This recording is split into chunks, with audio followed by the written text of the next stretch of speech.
years in the Bigfoot field. He was the person that kind of instilled me with the possibility of Bigfoot being real in Ohio.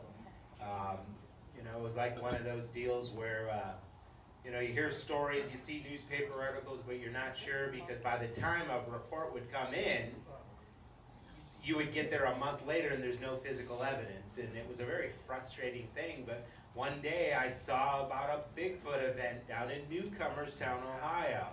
And when I saw that, I looked at my girlfriend and I said, we gotta go check this out. What year was that? 94 or 95.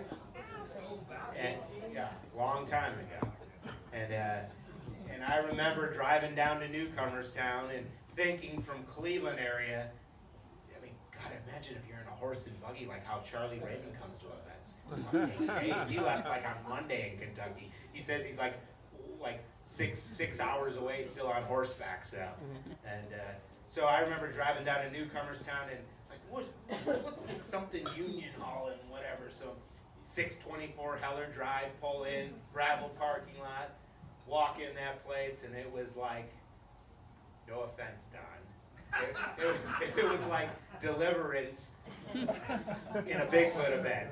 And they all turned and looked at me, and the first thing that I thought, and this is being joking, so don't get your feelings hurt. Well, I know where they invented the toothbrush. That's a joke. No, and that's not true. But they looked at me, and I was all dressed up in all these fancy, kind of like Tim, but even more handsome and cuter. And they looked at me, and I just saw me look like on the smoker later on, or spinning around on a spigot. There's our meal tonight. And then Don said something. He like, hello, who are you? I said, Marc Dewerth. Oh, Marc, how you doing? And as soon as he broke the ice, the people that wanted to eat me loved me. And it was like real simple. They didn't want to eat me anymore. But Don is the reason I stayed in Bigfoot, the reason why I have continued to show passion in it, because to me, he was the person I looked up to in the Ohio Bigfoot field. If there's anyone in Ohio, it's Don. Don's like the godfather of Ohio Bigfoot. I mean, if there was going to be a hoagie sandwich named, his face would be on it. And so it's, he put just tons of hours, tons of effort in. And even though I remember one time being in Newcomerstown, him and I were like walking down this one street, some dudes like across going, hey, it's the idiot Bigfoot guy. And Don just shook it off and they're just jerks, whatever. And they made fun of him, they taunted him and everything like that, yet he kept having events. And the events over time kept getting bigger and bigger. And when Don and I started working together on the conference, it's like, hey, Don, I was working in the aviation industry. I'm like, I can get free tickets. So we bring in Jeff.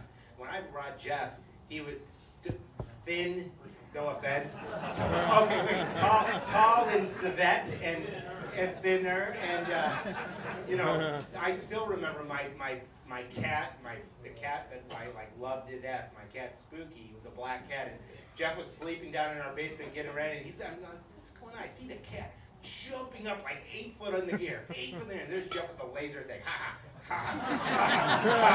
all day. And it was so funny, and things like that. So I started so Don's like, well, let's bring in some of these speakers for the conferences, and it was like the first year there'd be 50 people. We were enthralled. Next year it'd be 88 people, more enthralled. Then it broke 100, we couldn't believe it. And then we brought in Mike Coleman, Larry Vatson, Daniel Perez, Larry Lund, Ray Crow, all these people, John Bindernagel. And imagine meeting a young John Bindernagel. John was a wonderful man. Him and his wife Joan were fabulous people. And but to see how it grew, and we had to keep moving it from place to place, just because they couldn't hold us.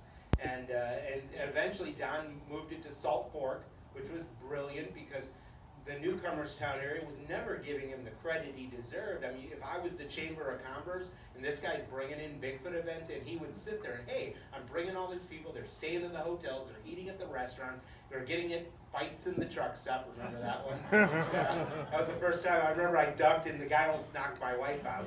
And, I'm like, darn, you missed. You got to hit it this way. And we beat his. But anyhow, so that was always funny. And met some great people. I mean, Betty and Leon, I never met Leon Parks, but Betty Parks was this cutest little old lady ever, and she was so cute, so adorable, but yet she would sit there and walk way back into a forest with a little chair and just sit there, no flashlight, try to draw Bigfoot in by leaving food out and stuff like that. She was tough as nails. And trust me, those were the pioneers. And when I met John Green the first time in D.C., well, it'll be the second time because I met him in Cleveland at the Sportsman Show. But when I met him in his house, first thing he talked about was Betty and Leon Parks, about the effort they did, about the research they provided, the data they provided for him, and how they were kind of his go-to person. And Don knew them well and got to meet them. And I mean, I could go on and on some of the people. You know, Rich LaMonica, another great guy. Mark Francis. I mean, Mark was quirky. You know, his real name was Fred Twigger, by the way. And he was in a rock band. And I said, why'd you change your name from Mark Francis? He goes, to Mark Francis, he goes, because who's going to go to a rock band with someone named Fred Twigger in it? You know, stuff like that. And so it was weird. So, but anyhow, but like I say, I mean, Don has been in this field. He's written many books. You know, I still have some of the original books I got from him in my collection. They probably know Don's about to come up to kill the mic. Okay. Test. So yeah, I mean, so now the Ohio Bigfoot Conference, once, you know, eventually I took over in 2012 and just kept growing it, and I always envisioned this event as a place for families to come. And one thing I always noted was when I was little, and my grandpa knew, or my dad or mom knew that I was into something, if it was fishing, vinyl records, Bigfoot, anything, if there was something going on, they took us. And so I thought to myself, it's like, you know what, people want to come to this thing, even if you're a non-believer. And believe me, back in the day, and Don can tell you this, when you go into a room, who's a Bigfoot believer, how many hands went up? Not a lot. Now, you guys are just like trained zombies right up. And it's like, you know, and I always say, it's great to believe, but it's better to go out and seek and find out for your own, because you never know what's going to happen, not that anything would happen. But the fact is, there's that opportunity, and all it takes is looking left instead of right one day, and there might be a Sasquatch standing there, you know, with a can of tuna fish. Do you want this? So anyways, I would like to introduce our little special guest presenter tonight. He's just doing a very little short thing on what's going on and everything like that, but it's the godfather of the Ohio Bigfoot, Mr. Don Keating.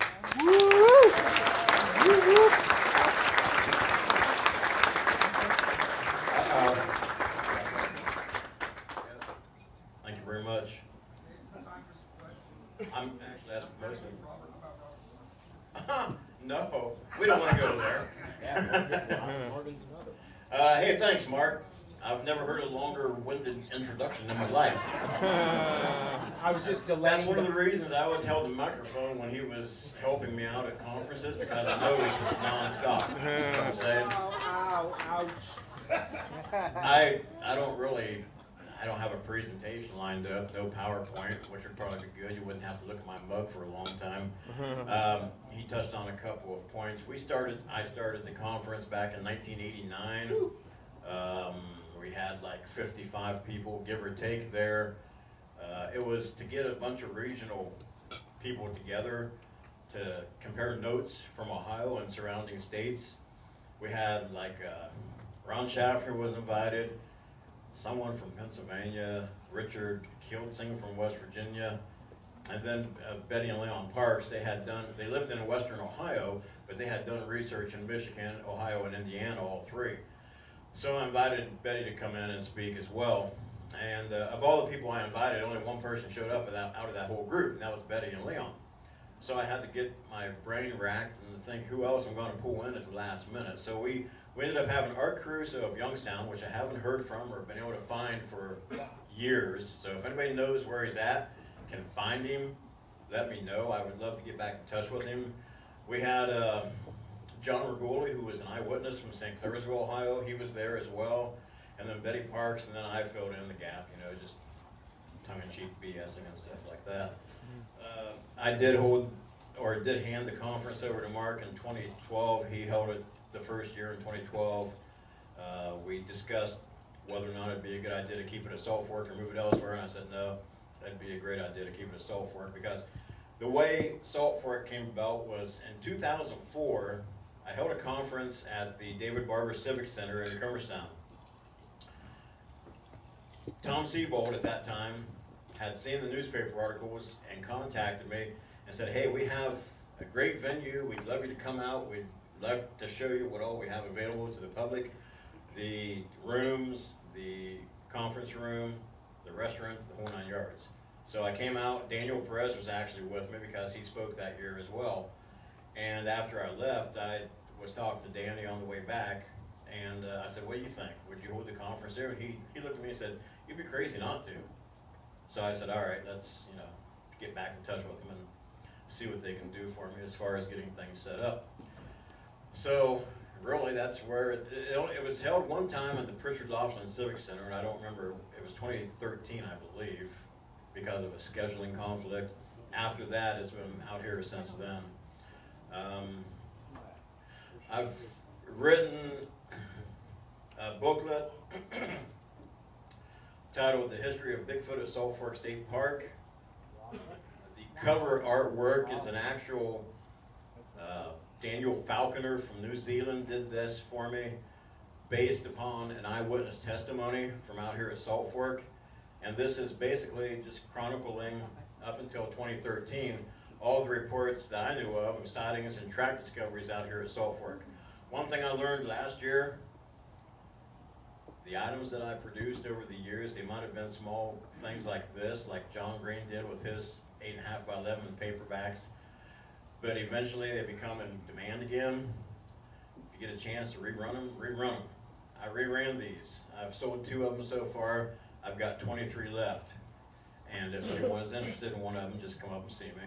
Will you sign it? Sign, who said that, Mark? Sign it? For you? No. Hey, he's one of the few people ever to get broken to sign something for him. Remember? I actually, yeah, the Four Horsemen. Yep. Ray Crow had a cover on his newsletter one time, the Four Horsemen of Squatchery. And I think John Green and Peter Byrne threw a fit about that because they were all on the same artwork. So I asked, who was it I asked? John? I think it was John I asked, first off. I said, will you sign this? And he looked at it and he said, nope. My whole idea was to get all 4 of them to sign that artwork. Didn't happen. So, like I said, I don't have a presentation lined up. I just want to come up and say hello and take a few questions real quick. Good. Yes, sir, Matt. Were you the one who filmed the white creature? Was that your footage? August 2, 1992. That was out in Coshocton County. That was mine. The individual walking from right to left down the gravel road. Let's ask for John House. How many people have seen that footage that he got? The white. Monster Quest. Was it Yeah. on Money? Yeah, it was on Monster Quest. Yeah. Okay. Next one. Will's Creek. Mhm. The guy had a Bigfoot statue. He was right along the reservoir there. Had a Bigfoot statue because he had seen one back in there. Right. How long did that statue last? Is it still there? To my knowledge, it is. Is it still Yeah, there? yeah. After all those years? And there was a barn out there painted Sasquatch Valley along County Road 410. You remember that? That was a fellow by the name of Ed Daniels. He was a retired auto worker from, I believe, Northeast Ohio. Marc Francis knew him. The barn has been painted over since, and I think he moved back up to Northeast Ohio. Okay. Okay, but the statue that was right there along the edge of the Mm-hmm. you think that, because it was there in the 90s, Mm-hmm. and the guy had it there, and not many people would ask him, like, why does he have a Bigfoot statue? Yeah. Did he ever tell you his story? No. About being, he never told you? Ed Daniels, see, Marc Francis was the only one that was able to really befriend Ed Daniels. Yeah. And Marc introduced me to him one time, and allegedly Ed had a birthday party at one time for one of his grandkids. And a high wall, you know how that area is, Yeah. is like what I call the miniature Grand Canyon of Coshocton County. There was a high wall over here, and they had seen something walking around. Yeah. So Ed took his VHS camcorder and shot some video footage of it. Marc Francis had seen that footage. I never seen it. Marc asked Ed, he said, do you mind showing that footage to Don? He said, I'm not going to show it to anyone. Ed said less than a half dozen words to me the whole time we sat there. He would not be friends with hardly anybody. Now, why he befriended Francis, I have no idea. But He said he was afraid of activists, environmental activists coming there. okay, Said that to me one time. okay, that doesn't surprise me. Yeah. he seemed like a very interesting individual. I just wish that I could have gotten him to open up a little more. I actually, one time, we Jeep. Remember when I did the one time, I did the old trickaroo where I pretended the vehicle was broken? Yeah. And the hood up in front of his thing. He came down and he asked if and all I did was like loosen the distributor wire on it. And he came down and talked. And when I told him about what I had seen, he said something about having a sighting back in the pond back there, fishing, and about having a sighting of one as he was inspecting a cave at Eagle Rock. Right. Yeah, so, but that was it. But what I did hear about him, when he did pass away, his kids sold the property and he passed away. So he did pass? Yeah. Okay. All right. How about the Bob Daigle quiz? Bob Daigle. I'm sorry to monopolize it. Is Bob in presence, attendance tonight? Yeah, I'm sure if he had been, he would. Did he ever release those? I don't think he released them per se. Stuff from Smarts family? Right. I think I seen all the video, the alleged video. Those are legit. Right.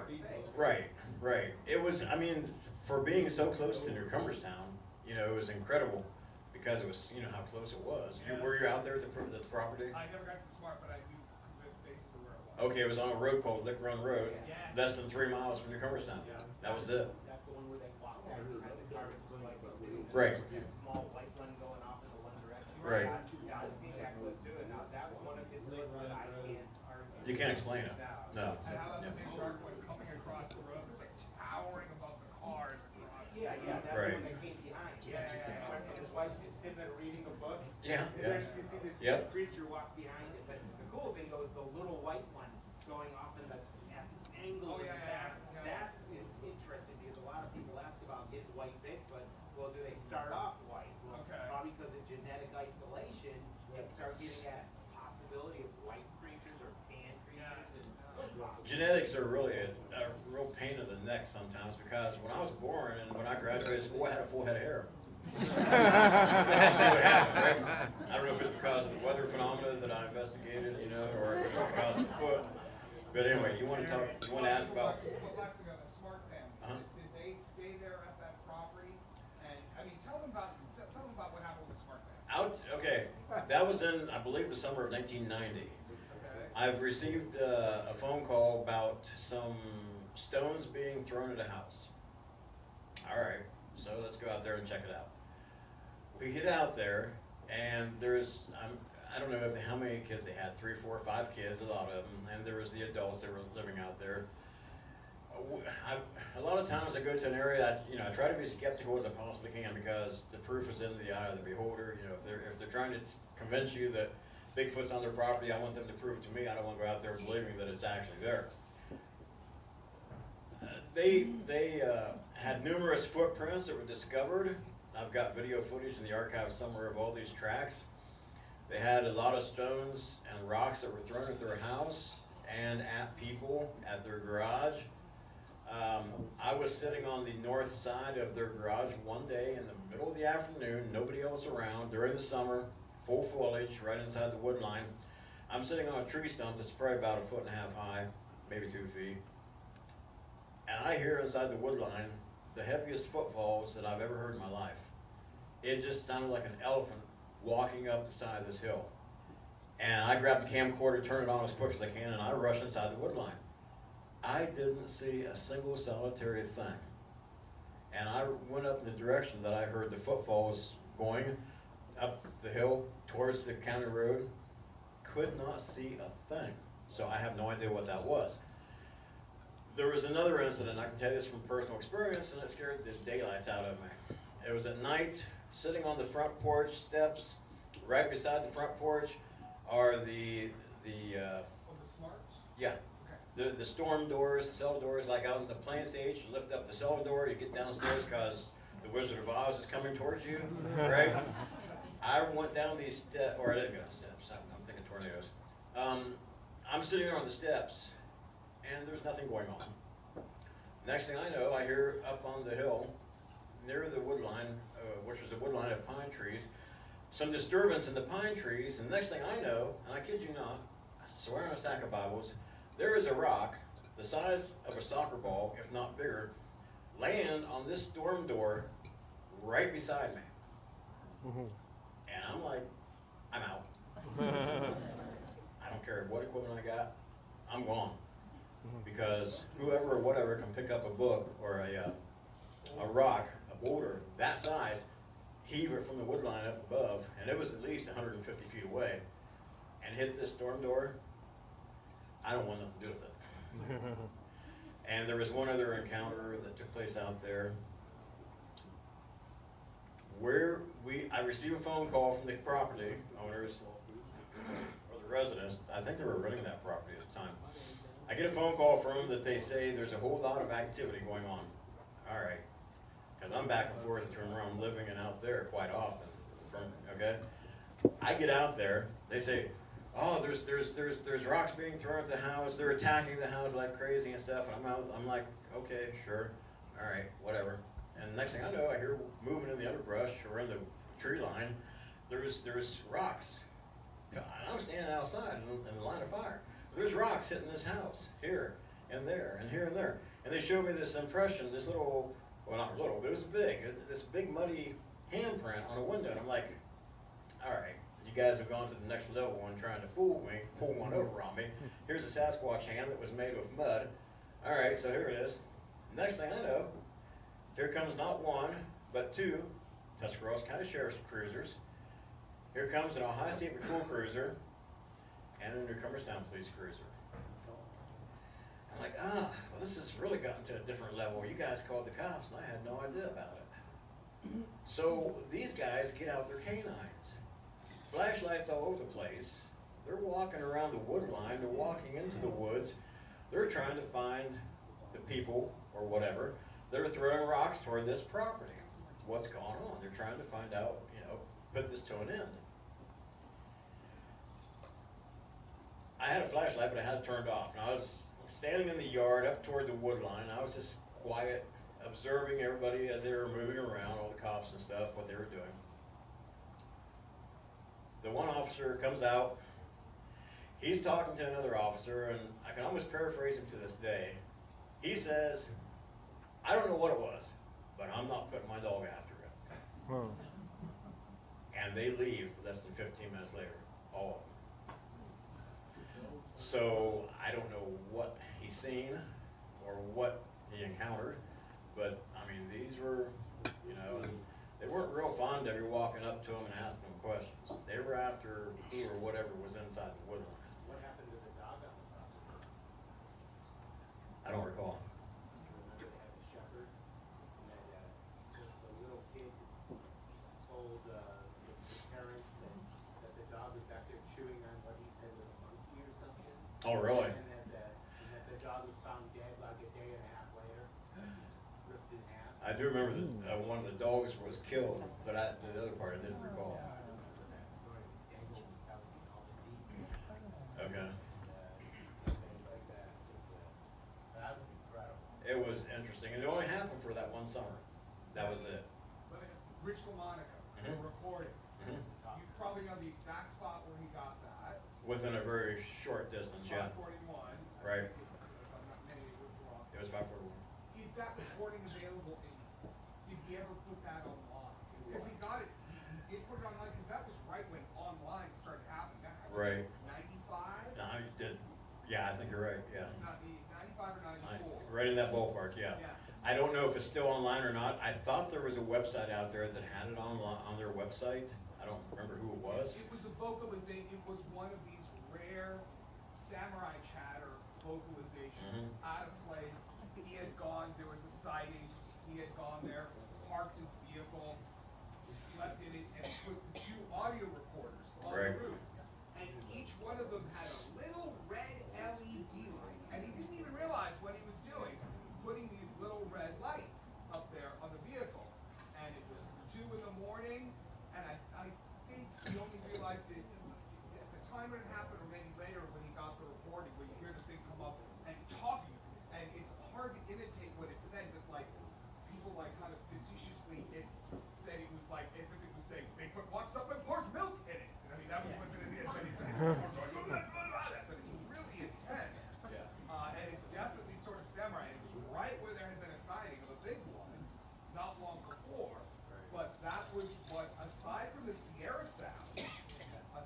chatter, that's definitely the next best one. And I've talked about that for years, but have never been able to play it for anything because I don't think it's on online. It certainly didn't get shared around because I've wanted it for years. You make sure you give me your physical mailing address, and within the next week, I will make sure that you have a recording of it in your mail. So you have it? I have it. Yes. Why didn't you put it on? No, but it needs to be. It needs to be analyzed again, is what it needs. And if you have contacts or someone who can do that, more power to you. Well, You know, analyze or just people hear it so so they they know what that. and compare it to maybe what they've heard. Yeah, exactly. Yeah. Now you wanted to ask about. Well, that was it. I asked so many questions. So it was Lamonic, the rich Lamonic. There's a lot of evidence that came out of this part of Ohio back then. And of course, salt pork is very important too because I think the first organized expedition happened here in Salt Fork, Robert Morgan. Because once it happened out west with John Green and even Robert Morgan out west, they would go on campus somewhere. But Robert Morgan did the first, like, your position here, yours there, people on walkie talkies, spread out and organized. That happened in Salt Fork. It was late 80s or early 90s. I believe it was 91. 91. How many times did we do that? Less than a half a dozen. Okay. Yeah. Was there anybody here who was hanging out with Robert Morgan back in the day? Nobody. I was. Nobody else. He was on Glenn TV. Atkins will be here tomorrow. Okay. Glenn hung out with Robert. Glenn, yeah. He's a vendor, so you want to talk to Glenn Atkins. Okay, does anybody remember seeing on public television, there was a public access TV channel, a hunting show, that a very popular guy did out of Akron, and he was friends with Ted Nugent, he would have Ted Darcy Nugent. Gagan. Well, no, he's talking about Steve Jones. Steve Jones. Yep. Steve Jones. And he came down, Robert Morgan brought him down here, they did a hunt, and Steve Jones Yep. saw one Yep. near Hosak's Cave. Yep. And that's what then blew it up too. He Yep. came back on TV, Mhm. and everybody in Northeast Ohio was saying, this guy said he saw one in Salt Fork near Hosak's Cave. And there was a whole bunch of people down there, and they were looking around, they were hearing something, and they had a spotlight on that, and it stepped out and let them light it up, and they were just blown away. Mhm. It was a big, tall Sasquatch, Hosak's Cave, late at night. But yeah, all that stuff, I think that was like earlier, that was, yeah, it had to be around 99, 2000. I met Morgan in 1990, in June of 90, at the Tri-County UFO Study Group Alliance, because myself and Richard Myers went up there, and you know Jim Davis, Yeah.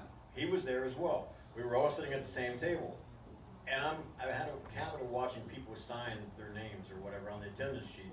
And I seen him, and I was like, this dude's got a bald head. He's almost kind of like me, you know? And so he walks up there, and I'm like, I've seen the movie Bigfoot, Man or Beast, but this guy kind of looks like him, but I can't be him. I'm not in Alliance, Ohio. Yeah. And he stands up there, and he writes. Yeah, that's it. And I told Richard, I said, if I didn't know any better, I'd swear he just wrote Robert Morgan. So he walked away, and he went back to his seat, and I walked up, and I was like, I'm danged. I'm not only correct on who he is, but I'm smart. I knew it was his name. So that's how, you know. Yeah, he was seeing him driving around in Jeeps up in the Northwest, and Yep. I saw that, and I was like, that's what I'm going to do with my life. Yep. Yep. And it was Rob Morgan. Yep. Yeah, we could sit for talk for hours. Yeah. Remember when him and I we snuck into Salt Fork one night, we're over by Hosak's Cave. We're sitting there, here comes the ranger pulls up, rolls down the window. What are you two doing? He looks with a little bit of light interior, sees him. I know what you're doing. Beat it. And John goes, you let Robert W. Morgan come in here. Beat it. And then he told us that. Yeah, I got thrown out of the Hosak's Cave area more than once. Back in 1985, in fact, I got thrown out of there. And then after what he was talking about, I got thrown out of there as well. But the amazing thing is, you know, I just wrote a 45-page memoir on the stuff that I've done over the years, from how I got involved in it and where I'm at now. And I said in that book, I said, it's funny. I got kicked out of Salt Fork in 1985, and in 2004, they invited me to come back. Go figure. I don't know why. Yeah. All right. Any other questions? How much is your book? 25. How many copies do you have? I have 23. I'll take one. Okay, I got 22. Yes, sir. Well, whoever wants a copy, raise your Yeah, what I'm gonna do is I'm gonna grab one of those empty vendors tables out there, and if you want one when I'm done, you can. But does anybody else have any questions? Like, how I was able to gain 20 pounds the past year? The next question I wanna know is how I can lose 25 pounds the next year.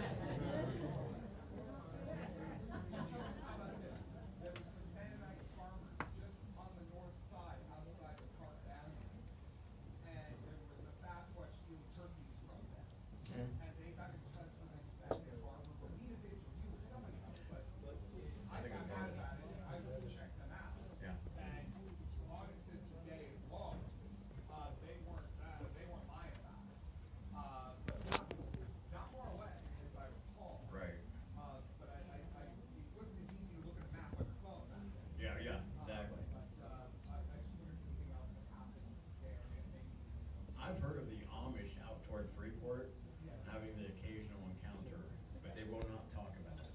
You know how the Amish are. They just won't talk about it. But they are absolutely different. Stay out of the road when they're driving. Yeah, have you seen it firsthand? You don't talk about that, right? Talk about speeder. That's it. Yeah, I haven't seen Matt drive lately, but talk about speed racer. I covered your questions. One more question, and then we gotta staying on schedule. Any more questions for Don? He'll be able to, we'll set him up outside there, and if you want a copy of your book from him, you can get it. Any questions? How about one last one? Wall Street Journal. Article on the cover. Robert Morgan. Robert Morgan. Right. You in that article? No. It mentioned you. No. You have a copy of that article? Yes. You bet. I do. I like that. Oh yeah. I'll put it online. Oh yeah. That was a watershed.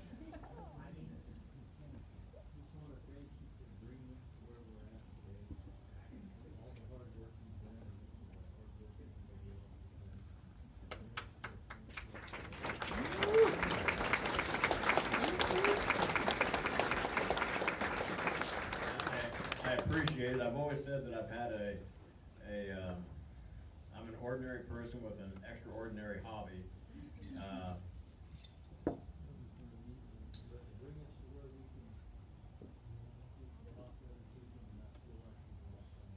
And that's why I kind of started the meetings back in July of '85. I wanted to get people to come out of the woodwork. Myself and Tom Archer and Richard Kilsing, we went to the Tri-County UFO Study Group in October of '84 after Tom had told me about the group up there.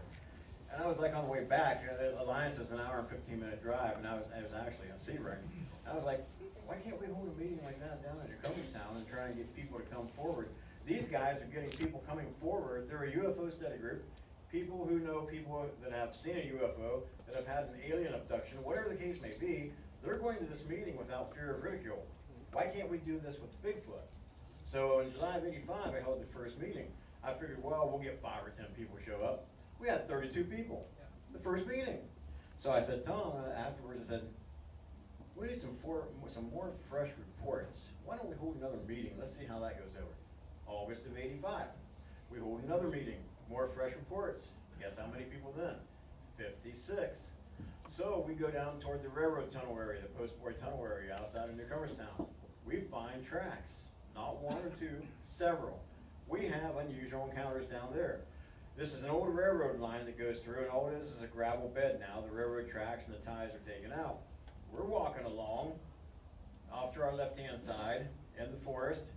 Something's pacing us. Ooh. And it's 2-legged. So we're like, well, okay, who's up there joking around with us? Whoever or whatever it was walking along with us. Tom said, let's not say anything. When we get ready to stop, I'll put my hand out like this. Stop immediately and see if we can still hear it walk. We did that 2 or 3 times. Each time we heard it take 2 or 3 more steps, and then it stopped. I don't know who or what it was. I'm not saying it was a Sasquatch, but it was a bipedal whatever. And then so we found those tracks and all that stuff. I said, let's contact my contact at the Times Reporter, Joe Miser. Let's get a press release in there. Tell them that we found the possible first good evidence, and let's see how many people show up. Had to break it up into 2 meetings because we had like 125 people show up for those 2 meetings. People were fascinated and very involved in what we were doing. So as the old saying goes, one thing led to another, and I told you how the conference came about in 1989. been a very interesting life so far, and I don't know what's around the next corner, because I'm not only kind of into the Sasquatch stuff more off than on, but I'm into broadcasting weather. I've done a stint for a local TV show for a year, doing weather broadcasting and the co-host of a talk show. And I've met a lot of interesting people and a lot of celebrities as a result of this. I've made a lot of friends, and I've probably made a lot of enemies too. You're right. I'm kind of concerned you're standing so close in the back. But I want to say, hey, thanks for, yeah, you got a question? I think that the Bigfoot field right now is where the UFO field was 40 years ago. With the government keeping everything.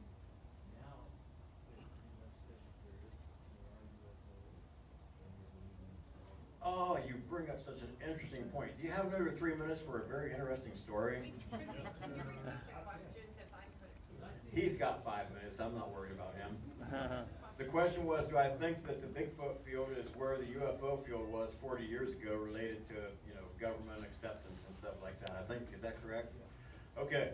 So in 1995, I don't know how I picked these dates out of the hat, but probably because I've investigated them. I talked to a couple from Lower City, Ohio, which is here in Jersey County. They told me about not one but two sightings that they had within an hour. And they were walking down an old railroad line that had the railroad tracks and the ties removed. The first time they seen it, it was a very large individual by itself. It was probably 100 or 200 yards down the railroad tracks from where they were. They seen it, they thought it was very interesting. Wasn't sure if it was a person or not, but they didn't think it was because it was way too tall. So they continued their walk. They went back the other direction. This time they didn't see one, but two. They claimed to have seen a very large one and a much smaller one in association with the very large one. Now on both sides of the railroad tracks, there are small creeks that run through the area. So they said that these things just walked down the side of the railroad bed and walked away, got out of the road. Interesting, right? So there's a construction company outside of New Cumberstown building a new building, and there was a hardware store on Main Street in New Cumberstown, and I happen to know the two guys that own the hardware store. Well, the guys that worked at the construction company, they went to the hardware store one day because they needed some hardware stuff. Makes sense. They said that they were interested in talking to the guy who was doing the Bigfoot research because they had a very interesting story to tell him. And the one guy said, well, I don't know how to get a hold of him offhand. He's probably working, but I know who he is. I can put you in touch with him. Great. So they did, and I talked to him. So, I don't know how many people know this story. If you repeat it, it didn't come from me. Okay? According to what I was told,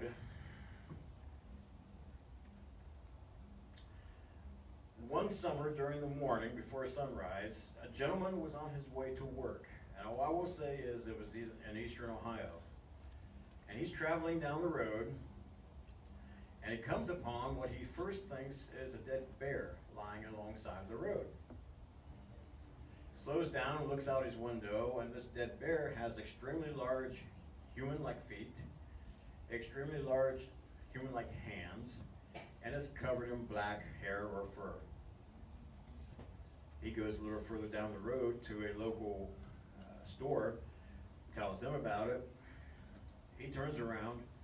Within a very short period of time, there are authorities at the scene, and they've got this lane of this two-lane road closed off.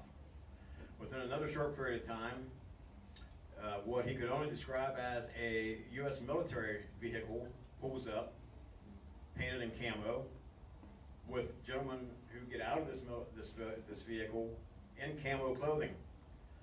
They pick up this dead bear, they put it in the back of their vehicle, and they drive away. They tell everyone who's standing there and looking at that scene that you did not see this. And that's really all I know about the story. But this guy was adamant enough that he wanted to find me and tell me about this. And it happened back in the mid-90s in eastern Ohio. I believe it was 95, yeah. Back his story, I did a lecture, I think it was 98 or 99, up in like the Canton area.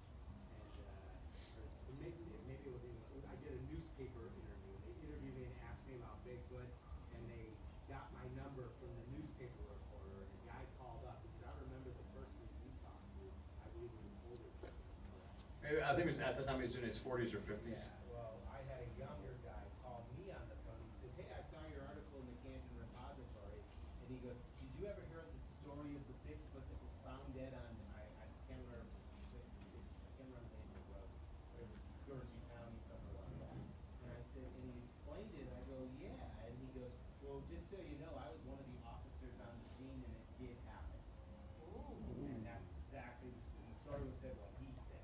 And then this was like 4 years after Don got the actual story. It happened. I got this totally solo, and I was like, wow. Unsolicited. Unsolicited. So, to answer your question, does our government know about the Sasquatch?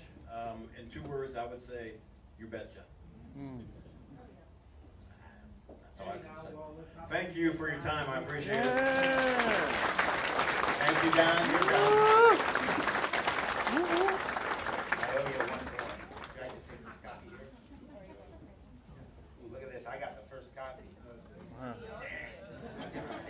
So anyways, okay folks, we're gonna do open upstairs for a speaker meet and greet and just general people that need to re-register. You know, we'll do that from say 8 to about 9:30 so people can go relax tonight before the chaos of tomorrow.